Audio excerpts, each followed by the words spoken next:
It'll more than likely be 10. It's hard to play 11. I know we've been playing 11, but if we're going to ramp Trace's minutes up, it's more likely going to be 10. We'll just try to mix and match. But we feel like we found some combinations. We've got we're 3/4 of the way through with the season, so we've got a pretty big sample size of the different combinations out there. So I think we're in a good spot now where we're able to put together the starting group, which has done a great job here the last month or so, and a second group now that we're fully healthy with a lot of really talented players. And you saw that tonight. The bench was terrific. I had no chance of just transitioning back to Warriors, so I just hit Steve Kerr. I let him do it. Yeah. So there it is. I mean, I think he's right on right now. I really do. And I know that this has been probably the most discussed thing in Warrior basketball this year. The rotation, the minutes, the math, the anger, Kuminga, Moody, everybody, Wiggins. A part of it. The Draymond thing was probably the biggest topic. But sure, but fair question from start of the year to end. And when you get to this point where you're like, okay, you're all healthy. You're all available. Okay, Steve, how are you going to handle that? Yeah. I don't know where it's going. Though I do know where it's been, I would argue that where it stands today is exactly where it should be. Don't you think the way that he played it last night? And here's how I would describe that. He gave Trace Jackson Davis the key minutes when the influence of a big was needed. So that was number one. But number two, if you're going to be at 10, and most people in the NBA, especially at this point in the year, would rather be at 9, if you're going to be at 10, it is kind of a little bit, and I don't know if it'll be this way every night, but a little bit of a game of NBA Survivor, which is I'm going to go with 10, but if you don't look up to snuff, you're going to the bench, and we'll go with 9. And that's what they did last night. Right. And Andrew Wiggins sat down. I think he's playing it absolutely correctly. It's easy to say that in a 35-point win. No doubt. But when you look at who he is now injecting into that 9 or that 10-man rotation, it's everything that Warrior fans have wanted from the start. It took you long enough, Steve, to listen to us and play the young guys, but Trace Jackson Davis, he's gotten better from game 1 to game 61. To think that he hasn't improved of course is foolish. And Brandon Podjemski continues to get better, and he got better fast enough to where he became a starter. And Jonathan Kuminga has made that third-year leap. Moses Moody is going to be the one that still is going to drive people crazy, because when you do go from 10 to 9, he might be the one, if Andrew plays the way he normally does, which is, this year he's averaging 27 minutes a game. So if Andrew gets back to his usual 27 minutes a game, and those minutes have to come from someone, they're probably going to come from Moody before they come from Chris Paul. Maybe. And that's going to drive people crazy. Maybe. I mean, he got 21 minutes last night and was a game-high plus 22. Defensively, he did some really good things. I don't know. We got to see that whole. You might be right. I got to see that whole thing play out before we sort of go to that opinion. Yeah. Let me throw this at you though, because and you said something earlier that, by the way, I'll agree with. You said that I skew towards like coaches and executives or whatever. Give them a little bit more of the benefit of the doubt than most. I think it's a totally accurate statement. But you tell me if this fits into that bucket. When people will say, oh, finally, Steve, you played Kuminga like I've been telling you to do for a year and a half. Could I argue, and not sound like an idiot, could I argue that Jonathan Kuminga sitting for as long as he did lit the fire under the butt that helped him look the way that he does?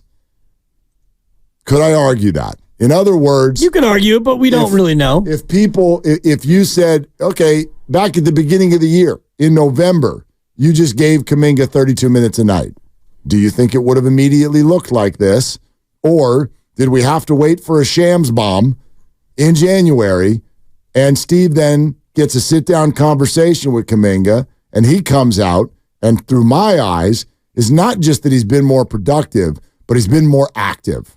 Jonathan Kuminga, to me, in the last 2 months, it's not just he's scoring more. He looks like he's playing harder. Yeah. He's scoring more, he's playing harder, he's playing more. Okay. And I just looked at the log, and punched up the first 31 games, which were calendar year 2023. This season, the first 31 games, he averaged 22 minutes a night and 12.5 points a game and a total of 4 rebounds. And that's over 31 games. He had 10 starts. Since then, he's played 29 games, and his average is now up to 15.6. Rebounds are up.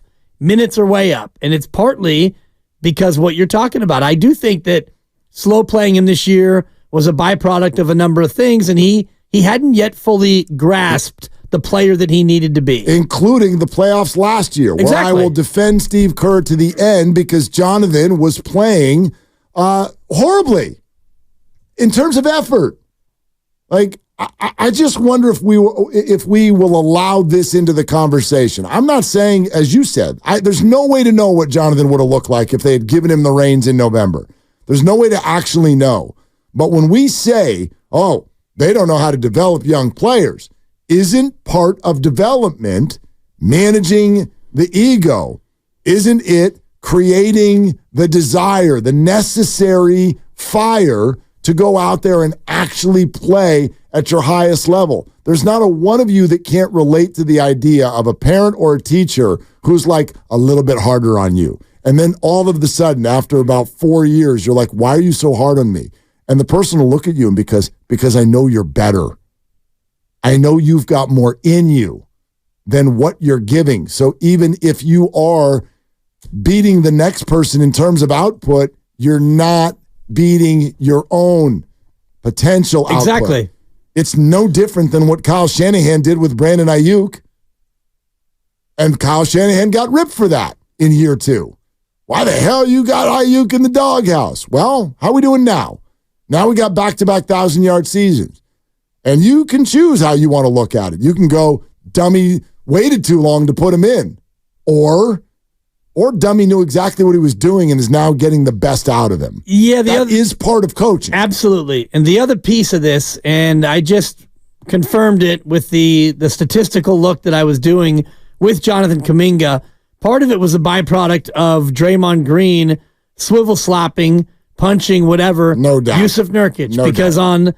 on December 12th, he came off the bench for basically the last time. Now, he's come off the bench since then, but when Draymond got suspended, he became a starter. And since that time, 38 games he's played, 29 minutes a night, 18 points a game, Mark. He's averaging 17.8 since that Phoenix game, which the game was where Draymond Green got suspended. Now, he's come off the bench 5 times, and that was about the time that Draymond came back.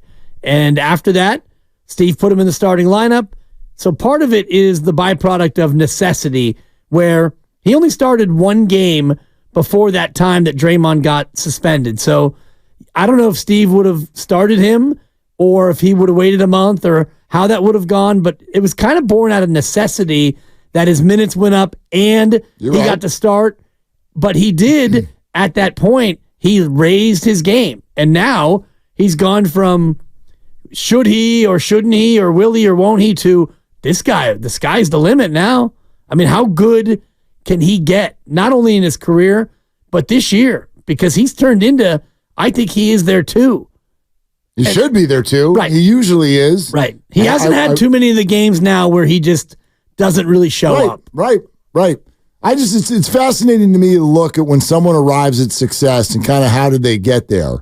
And I am not a believer. You're right that I can't speak specifically to what would have happened if this. Right. With Ayuk, with Kuminga.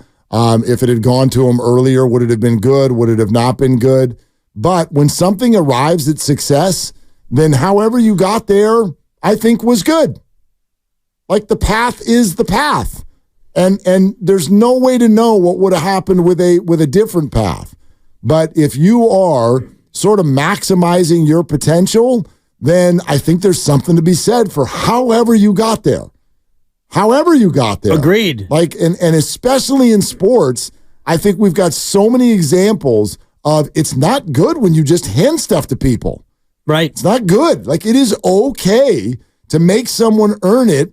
And oh, by the way, if you make them earn it for maybe even a little bit longer than you should or could, that's okay too. I'd rather that than the other way around. And it becomes it becomes a test of character too. If you you make it like Moses Moody, I think is a good example. If he was on a different team, he'd be playing more and maybe he would have better stats, but he wouldn't necessarily be a better player in that setting. Moses Moody has had to wait his turn and earn his minutes, and even when he's earned his minutes, at times he hasn't been rewarded with playing time because they're in a situation where the coach wants to play more veteran players a lot of times. So Jonathan Kuminga went through a tough spot last year in the postseason where it was plain to see that Steve Kerr didn't want to play him because he wasn't playing well enough or hard enough. And the message in the offseason was, go get better. And we all saw the highlights of Jonathan Kuminga shooting threes and dunking crazily, and his body looked great. And we're all thinking, yeah, he's putting in the work. Yeah, and then he gets credit for that. That's great. He gets credit. And then Steve, again, kind of slow played him this year, even with all the pressure and the struggles and the losing. And then Draymond gets suspended. It's like, now's your time. And he took the baton and he's run with it. Yep. So I think credit can go to both sides. Absolutely. Yep. 100%. I mean, I do think it's funny that we sit here sometimes with Steve mother bleeping Kerr and act like he's going to be scared of what some second-year, 21-year-old player said to his agent. Steve Kerr. Oh, Shams tweeted. To Shams, wow. We better. That's at least a 3.